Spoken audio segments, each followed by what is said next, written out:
titled this sermon with a question. As you see, in democracy we trust, because I do question it. Do we trust democracy? We say we do. It's part of our religion. We lift it up in our principles.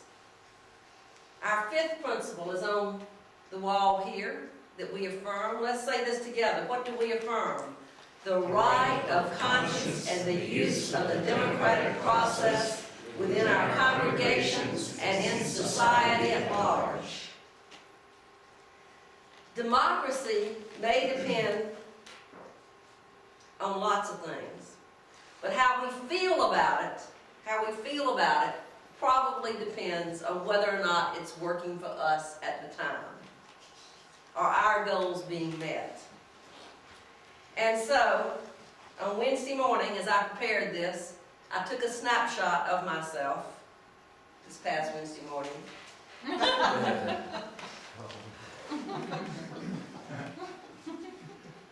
I was having the Wednesday morning woes after our election Tuesday. I wasn't feeling very good about it. And here I was writing a sermon and just not feeling very good. You know? So I went to my inspiration box, and for me, of course, my inspiration box is the internet, to get some inspiring words, to hear what people had to say about democracy. So I want to share some of these with you today, a few of them. Essayist Agnes Repplier says, democracy forever teases us with the contrast between its ideals and its realities, between its heroic possibilities and its sorry achievements. Now, it does seem to me like we kind of rock back and forth, too, between those. Sometimes we think, yay, let's look what democracy has done for us. And then our sorry achievements. Back and forth we rock between the possibilities. Alex Carey wrote a book called Taking the Risk Out of Democracy. He says the 20th century has been characterized by three developments of great political importance: the growth of democracy, the growth of corporate power, and the growth of corporate propaganda as a means of protecting corporate power against democracy. And I think in the 21st century we could say that's still happening. Democracy is only a dream. It should be put in the same category as Arcadia, Santa Claus, and heaven. That was M.L. Mencken, yes. Democracy is only a dream. He also said, democracy is a pathetic belief in the collective wisdom of individual ignorance. The collective wisdom of individual ignorance.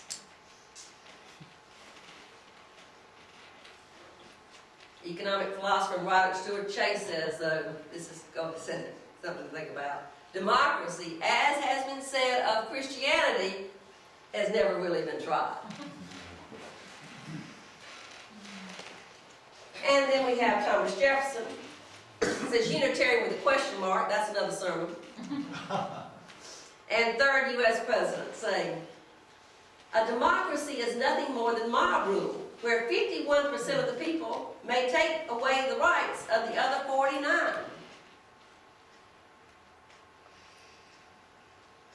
Now maybe that's why they had the Bill of Rights so closely following with the Constitution, to protect that somewhat. Greg always encourages me to quote this person, Winston Churchill, democracy is the worst form of government, except all those other forms which have been tried from time to time. And that may be true. So let's look a little more at democracy. We can go to the roots. If we go to the roots of democracy, when we were students in elementary school, the ages of these kids that just walked out, they would take us back all ways and we would study that democracy came from the Greeks. And indeed, they did have a democratic form for those elite citizens that met together there. We know about that. But for those of us in America and for Unitarian Universalists, another place we often look to is what went on in ships as they came across the ocean and what they decided before they got off the ship. This is the Mayflower. So the Mayflower came across the ocean, and indeed before they embarked, they had a most famous thing that they did called the Mayflower Compact. Here you see most of the men, not just the pilgrims, but most of the men, most of the adult men on the boat signed this Mayflower Compact so that they would be able to get along. How were they going to be able to govern themselves? Here's an excerpt from that. It says that we covenant, and I bolded that because we're doing that a lot of times in our UU areas. We talk about our covenant and how we promise things together, how we make promises of how we're going to be together. That's what they did. They said, we covenant and combine ourselves together into a civil body politic for our better ordering and preservation and furtherance of the ends aforesaid, and by virtue hereto to enact, constitute, and frame such just and equal laws, ordinances, acts, constitutions, and offices from time to time as shall be thought most meet and convenient for the general good of the colony, for the general good of the colony, under which we promise all due submission and obedience. So they agreed that they were going to make these laws together and they were going to follow them. Then as more and more came, that type of attitude that they had about what they were going to do in their communities also came to their churches, because the churches in the New England area were a very prominent part of the community, of course. They really didn't have the separation of church and state back then, as you know. So they also had platforms. When I was in seminary, we had to study this one, the Cambridge Platform, very famous for the Puritan churches, because it set forth how they were going to discipline themselves and each other and how they were going to govern. It's actually several pages long. This is just one of the front pages. How they were going to walk together and be together. Now, and walking together, that's what they tried to do. Sometimes they couldn't get along. They had a separation, of course, during the when the more liberal groups and the more conservative separated, and that's where the Unitarians came from, the more liberal wing of the Puritans. But they did walk together, and then to the prophet Amos's questions, can two walk together except they be agreed? In 1961, that question came up because the Unitarians and the Universalists decided to walk together and be together. The Unitarians and Universalists replied, yes, they can walk together despite disagreements. Comrade White adds, but I caution they cannot walk together unless they can agree on some basic attitudes and values that they are free to tolerate much diversity in other matters. So that's where we came up. We're going to have these principles, at least, that we lift up, and we say we're going to agree on these things. We're going to have covenants among ourselves of how we get along, and that's what we've tried to do. And even in our congregation, we have a congregational covenant. This is how we're going to be with one another. And at doing that then allows us to disagree on other things like theology even. We can disagree on that because we've decided that that's okay for us to do. And we can still be together and love one another. So how do we walk together as Unitarian Universalists and maybe as Americans too? The first thing is with sharing with one another. We have to communicate in order to be able to walk together. And then part of that is not just saying, but listening is the big part of it. Listening carefully to one another and to the wisdom within each of us. The principle says the right of conscience, individual conscience.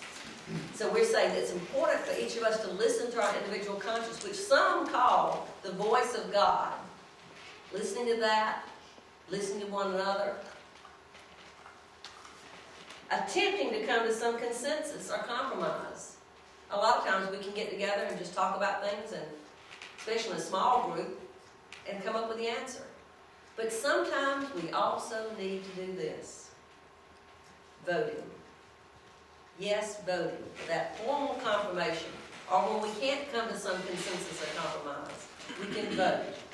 Well, when you vote, of course, everybody doesn't get their way, but then we agree that we are going to abide by it. And that's what we all are agreeing, that we are going to have these people that we elected, or that were elected, as our representatives. That's what a part of our covenant together too. That this is part of what we're about. And the same thing is true in our church as we move forward. Now, the biggest threats to an effective democracy are, according to this cartoon character, and I kind of agree. He says, I was trying to figure out which is more important, ignorance or apathy. And then I realized I don't know and I don't care. And we had several quotes earlier, about ignorance or being uneducated, and not that being a problem with democracy. But I think even a bigger problem that I see more recently is apathy. People just don't show up. They don't come. They don't vote. They don't participate in their right to participate. And what happens? Well, here's why some people don't participate, I think. Found this on the internet, a little thing that someone put up there, and it's sad. But he said, vote for nobody. Nobody will keep election promises. Nobody will listen to your concerns. Nobody will help the poor and unemployed. Nobody cares. If nobody is elected, things will be better for everyone. Nobody tells the truth. That's a sad thing for someone to think. But I think that's what happened, and people stayed home. They just stayed home. Now what happens when people stay home? Both in our national and local elections and in our church governments. This guy who wrote Bowling Alone, Robert Putnam, said, when most people skip the meeting, those who are left tend to be more extreme because they care most about the outcome.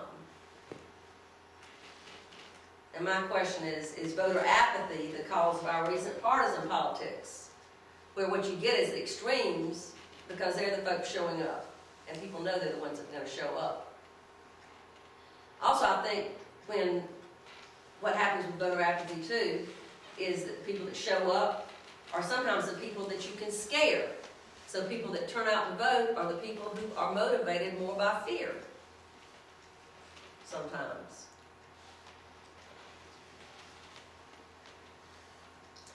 Well, we're going to vote next week.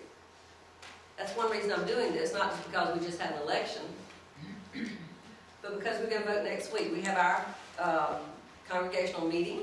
I'm not going to be here because I'll be down in Brunswick, but I hope many of you will come, and that you will stay, that you will show up, Here's what we're going to look at next week. We're going to vote on our officers, and we have a nominating committee. Thank you, Martha. That's going to present a slate of well-qualified people for these positions. And of course, you could nominate somebody from the floor as well. So we're going to nominate officers. We have a president, a vice president, secretary, treasurer, and then always on our, we have our past president that always serves on our board as well. We're also going to vote on a budget for 2015. I think the Finance Committee is working on that now. And if folks have not turned in a pledge yet, we hope you will soon, like today, or tell Cynthia today, because we are trying to get that on up so we can do some of the same things that we've been doing in the past with our budget. And then we are going to vote on an authorization for a bridge loan to begin renovations on our new facility.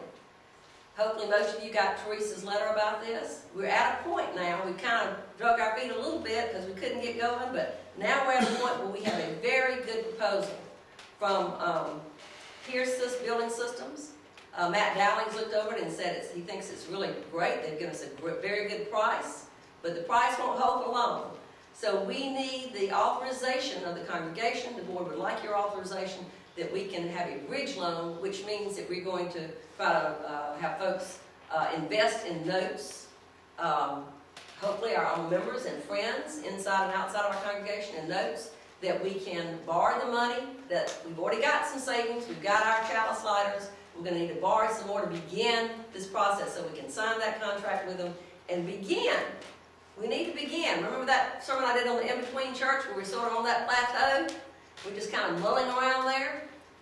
We need to begin. We need to go forward, move forward, so that we can have that opportunity to be that shining beacon of justice and truth and peace and love on the hill. But to do that, we have to have folks show up. Because if you don't show up, the people that are going to show up are more likely the people who fear change, just like in the election. And we're not going to be able to do those good things we want to do. So we're hoping folks will show up and share with the board that, yes, let's move forward. Let's move with this and have that wonderful opportunity to be that beacon on the hill. Now, I can't talk about democracy without quoting my hero, John Dewey. John Dewey looks at democracy as almost more of a spiritual idea, not just the idea of a process. He says the task of democracy is forever that of creation of a freer and more humane experience in which all share and to which all contribute. All, that's what we're getting for, trying to work for. That's from his essay, Creative Democracy. And then one more quote will be from our own Emerson, Unitarian, poet and writer, said, "Did you too, old friends, suppose democracy was only for elections, for politics and a party name? I say democracy is only of use there, that it may pass on and come to its flower and fruit in manners, in the highest forms of interaction between people and their beliefs, in religion, literature, colleges, and schools. Democracy in all public and private life." And to those words I say, amen, blessed be. And I